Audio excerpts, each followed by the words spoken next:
Voilà, donc c'est la carabine Tikka T3 Tactical que j'utilise. Alors j'ai fait déjà une vidéo de présentation sur cette carabine.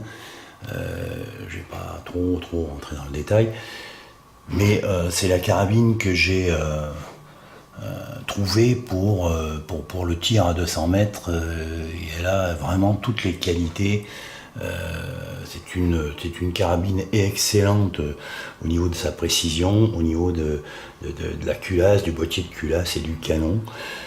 Là on a un système en fait qui permet de poser la joue pour se caler. Bon, moi je ne l'utilise pas, je ne me cale pas avec ça.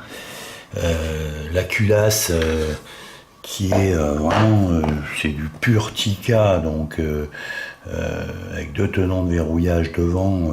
Cette culasse est téflonnée en fait, hein, donc on a une culasse qui coulisse très bien, qui fonctionne très bien. Après on a un boîtier de culasse, une carcasse qui elle est phosphatée en fait, hein, pour éviter les reflets, comme le canon d'ailleurs. Le canon est phosphaté lui aussi en fait. Bon, en bout j'ai monté le RDS puisque je tire toujours avec le RDS. Hein.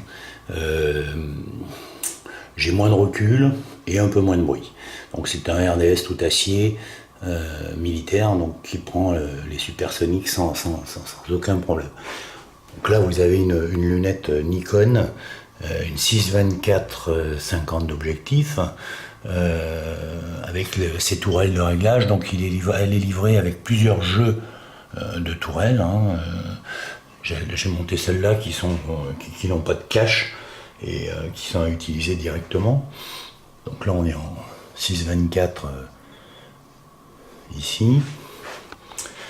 Bon, à l'arrière j'ai un capuchon avec ouverture, hein, donc ça c'est classique. Les deux colliers qui sont des colliers très résistants, c'est des colliers en acier, hein, qui sont montés sur le rail Weaver. On a le chargeur ici de 5 que je n'utilise pas en fait, hein, puisque je mets munition dans munition dans la carcasse. Hein. Je tire jamais avec le chargeur. Il est en place, hein, pour pouvoir appuyer la munition, mais je ne l'utilise pas. Donc en fait après on a le bipied devant, qui lui est de très bonne qualité en fait, hein. Il est monté avec sur un axe ici qui permet d'avoir en fait une oscillation qu'on peut régler avec une molette derrière, que l'on peut freiner plus ou moins, ce qui permet de mettre la carabine dans toutes les positions. D'ailleurs là elle est légèrement orientée en fait, hein, légèrement sur le côté. Donc c'est vraiment un bipied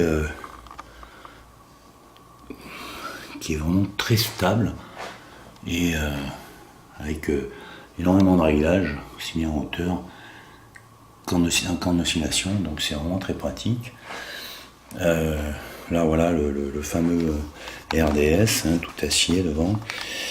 Je vais essayer de vous faire un point sur le canon, comme ça vous verrez un petit peu là. Donc Tikka est réputé au niveau de sa canonnerie, hein, c'est vraiment ils savent faire du canon en fait. Hein.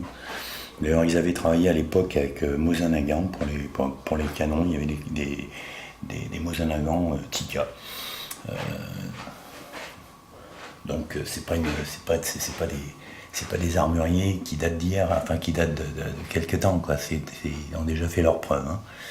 Donc voilà, alors pour moi c'est l'arme idéale pour faire du tir moyenne distance, hein, 200 mètres. Alors ça peut porter à 500, 800 mm, c'est pas un problème. Mais là, on a vraiment quelque chose de... on a, si vous voulez, une arme qui est très précise et de très bonne qualité. Vous regardez un petit peu sur tous les forums, vous regardez sur Wikipédia, vous verrez un peu ce qu'ils disent sur la Tikka T3. C'est vraiment l'arme, d'ailleurs elle a été longtemps, je crois qu'elle y est toujours d'ailleurs,